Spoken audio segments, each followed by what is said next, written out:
I saw my own face in the subway tunnel last night, and now I know I'm supposed to die today. The man wearing it stood perfectly still on the tracks, 20 feet away, his head cocked at an angle that made my neck hurt just looking at it. When the train rushed between us, he vanished, but the image burned itself into my brain like a photograph dunked in acid. My hands were shaking so badly I dropped my phone on the platform. The screen cracked in a spiderweb pattern, splitting my reflection into a dozen fractured versions of myself when I picked it up. An old woman next to me asked if I was all right, but her voice sounded like it was coming from underwater, distorted and far away. I told her I was fine because that's what you say when you see the impossible.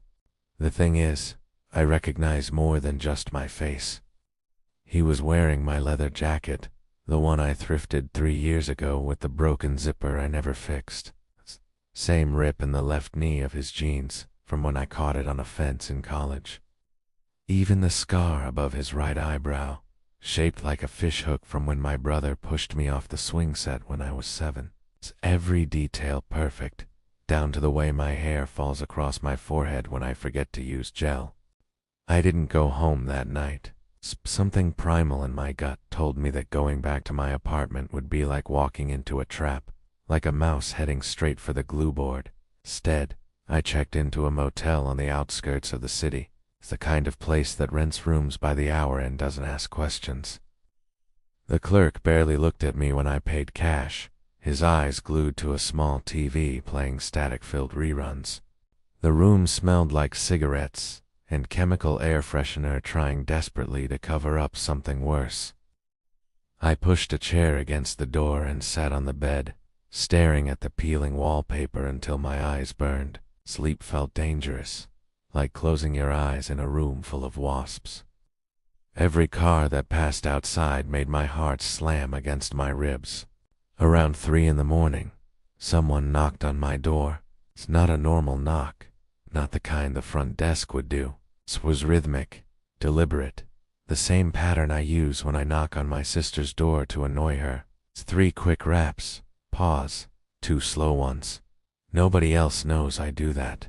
It's nobody living anyway. I held my breath and didn't move. The knocking continued for exactly 3 minutes. I counted every second, and then stopped. Footsteps moved away from the door, slow and casual, like whoever it was had all the time in the world. I crawled to the window and pulled the curtain back just an inch, just enough to see out into the parking lot. He was standing under the flickering streetlight, looking directly at my window. Same face, same jacket, same everything, but this time he was smiling. It was my smile, the crooked one I've always been self-conscious about, but there was something wrong with it. Stretched too wide, held too long. Like someone who learned how to smile from a manual but didn't quite understand the concept. I stumbled backward, and my legs hit the bed, sending me sprawling across the stained comforter. When I looked again, the parking lot was empty except for 3 cars and a shopping cart lying on its side. The streetlight had stopped flickering. For a moment, I wondered if I'd imagined the whole thing, if stress had finally cracked something essential in my brain. My phone buzzed with a text message. Unknown number. Message was a photo, and my stomach dropped when I opened it. Weep. In this exact motel room, taken from the foot of the bed. I could see myself lying on my side, one arm dangling off the edge of the mattress. The timestamp said it was sent 10 minutes from now. I ran, grabbed my wallet and keys and burst out of that room like it was on fire. Didn't even close the door behind me. The night clerk shouted something, but I was already in my car, engine roaring to life, tires squealing as I peeled out onto the empty highway. My rearview mirror showed nothing but darkness and distance, but I kept checking it every few seconds anyway. Driving helped me think, gave my hands something to do besides shake. A stalker with plastic surgery, a twin I never knew about, a breakdown making me hallucinate. None of it fit quite right, like trying to force puzzle pieces together that came from different boxes. The gaslight came on around dawn. I'd been driving in circles for hours, staying on main roads, keeping to places with lights and the possibility of witnesses. I pulled into a 24-hour truck stop, parking right under the brightest lights I could find. My reflection in the car window looked hollow, dark circles under bloodshot eyes. Inside, the fluorescent lights were harsh enough to make my eyes water. A handful of truckers sat scattered across the booths, hunched over coffee and pie, looking like they'd all given up on something important a long time ago. I ordered coffee I didn't want and sat where I could see both the entrance and my car. The waitress had kind eyes and a name tag that said Rita in faded letters. She kept refilling my cup without asking, seemed to sense I needed the routine, the normalcy of coffee being poured and the clink of ceramic on formica. I almost told her everything, almost let the whole crazy story spill out. But what would she do? Call the cops? A psych ward. That's when I saw him walk past the window. Not rushing, not hiding, just walking casual as anything, hands in the pockets of my jacket. He stopped right outside the glass and pressed his palm against it, fingers spread wide. I noticed he had the same callus on his middle finger that I got from holding pens wrong my entire life. I jumped up so fast I knocked my coffee over, brown liquid spreading across the table and dripping onto the floor. Rita hurried over with a rag, but I was already moving toward the door, some stupid brave part of my brain demanding answers. I could just confront him, grab him, prove he was real and not some stress hallucination. Maybe I could make sense of this. The parking lot was empty. I spun in a circle, scanning between trucks and cars, but he'd vanished again like smoke. My car was fine, undisturbed, but there was something on the windshield. A piece of paper tucked under the wiper blade, folded once. My hands trembled as I pulled it free and opened it. It was a police report. My name, today's date, cause of death listed as suicide. Single gunshot wound to the head, self-inflicted, discovered in my apartment by my landlord. But today hadn't happened yet. This was dated for tonight at 11:47 p.m. The signature at the bottom belonged to Detective Morrison, a real cop I'd met once when my apartment was burgled 2 years ago. The paper felt real, had the weight and texture of official documents. I read it 3 times, looking for signs of forgery, but every detail was perfect. My address, my phone number, my emergency contact listing, my sister Rachel. Even a note about my history of depression, which I'd never told anyone about, except my therapist. I called Rachel. It rang 4 times before her sleepy voice answered, asking who died that I was calling at 6 in the morning. Hearing her voice, normal and annoyed and alive, made something break loose in my chest. I told her I loved her, that I was sorry for being a bad brother sometimes, though she should know I'd never kill myself no matter what anyone said.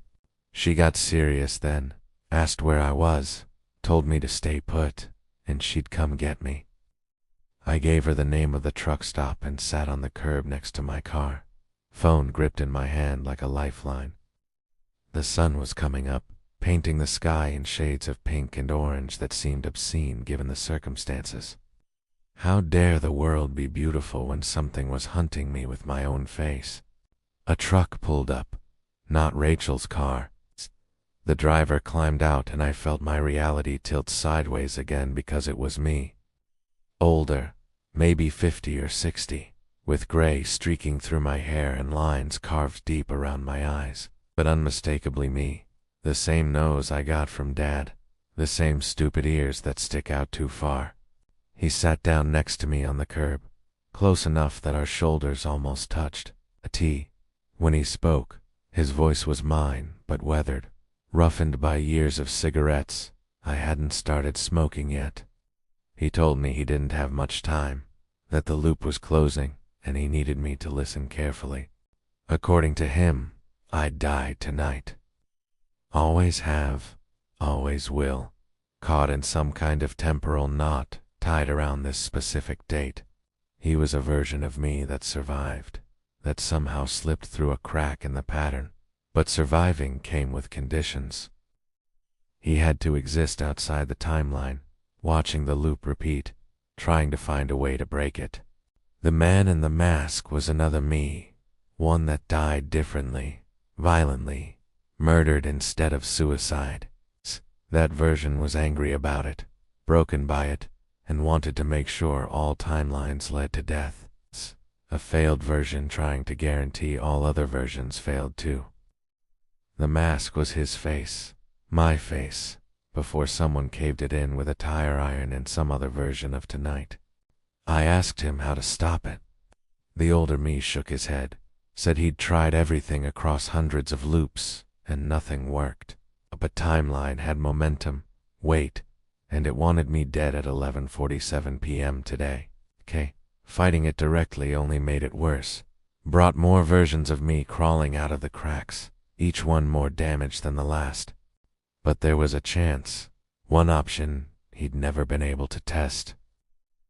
If I could stay alive past midnight, if I could push through that specific moment, the loop might break.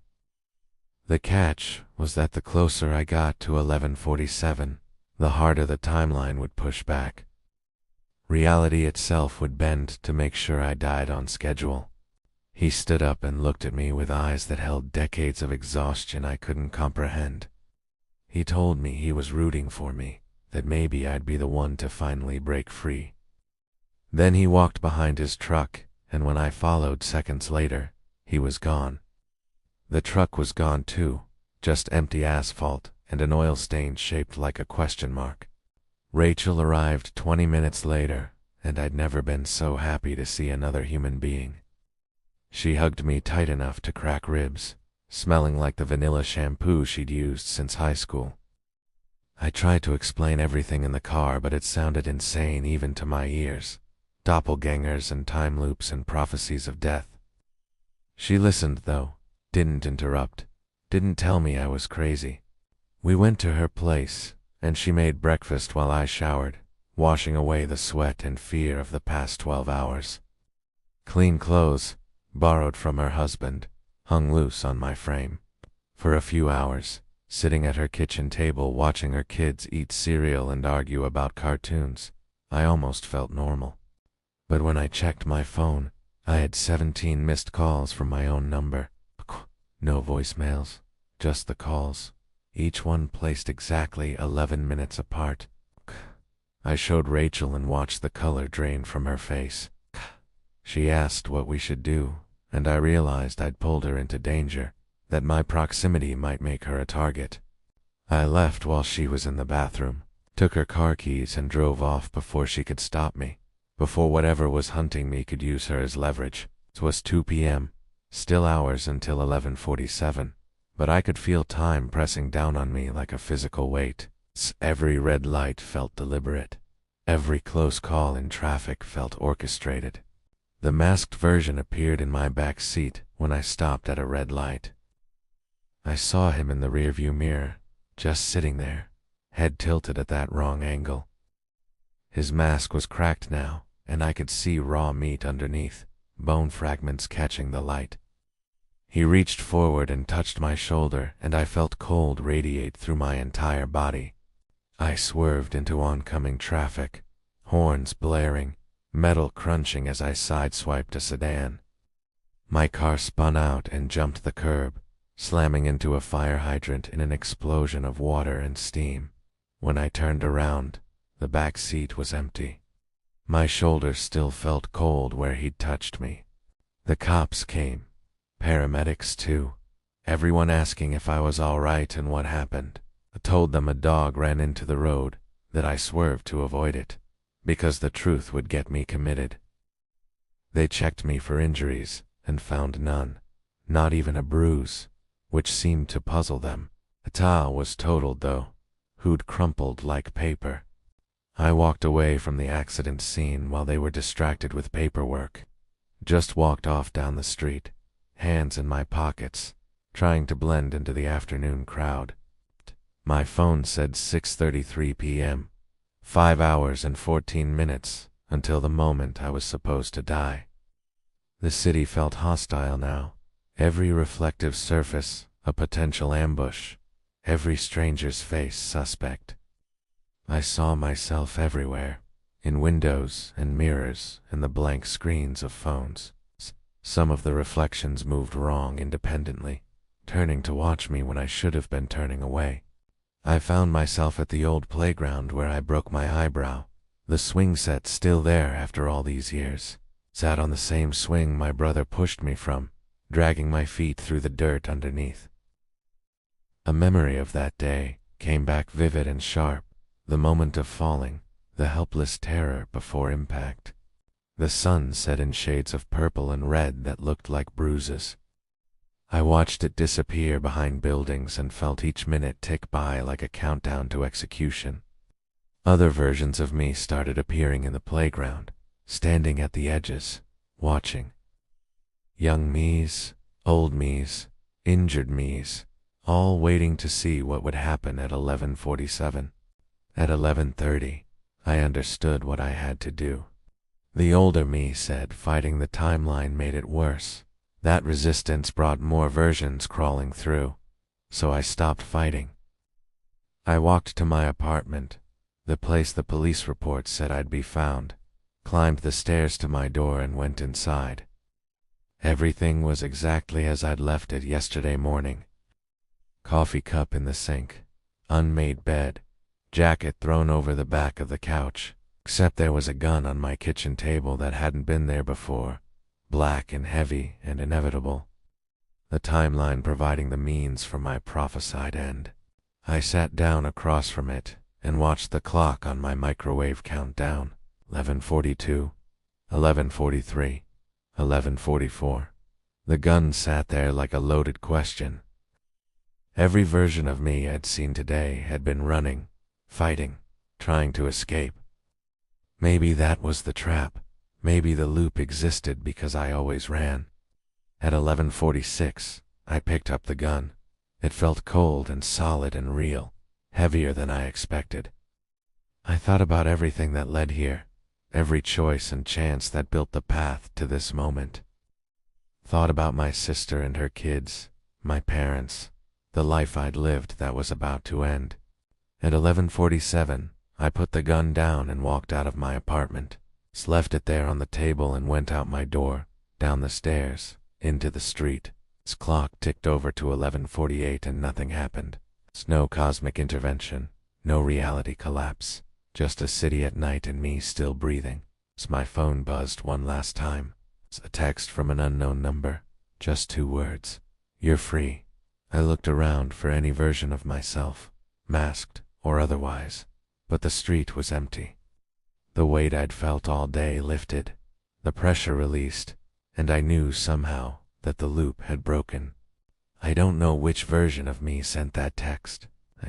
Maybe the older one, maybe a future one, maybe myself from a timeline I'll never understand. But I'm still here, still alive, and every breath past midnight feels like a gift I didn't earn but received anyway. Tomorrow, I'll deal with the questions and the aftermath. Tonight, I'm just going to walk until dawn and feel grateful for every step.